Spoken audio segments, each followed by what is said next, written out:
Dugi, asan kayo? Lalakad kami dito. Hey, aso kong maliit. Ang kulit-kulit na aso.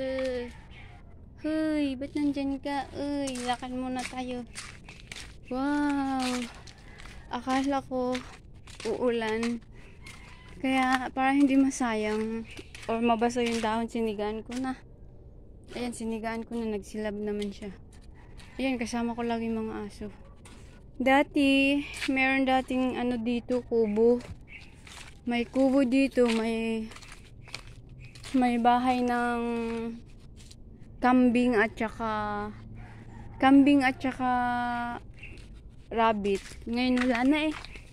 Sa matagal na panahon na yun, mga 18 years na, 19 years, wala na.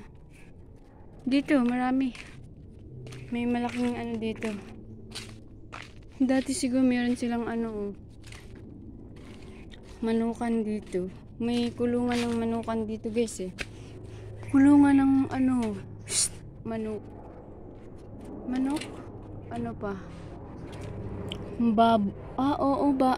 Manok guys. Ayan yung bakal guys oh. Medyo okay pa naman yung mga bakal-bakal. Pwede pang ma-remedyohan.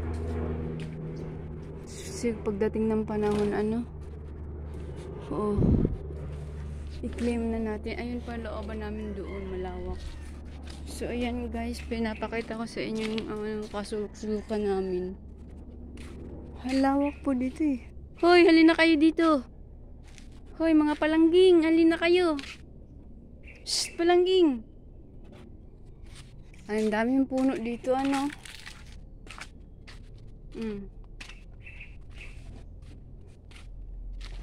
Uwi na nga, makapunta na sa kabilang bahay. Yan, puno ng mangga. Shhh, mga palangging!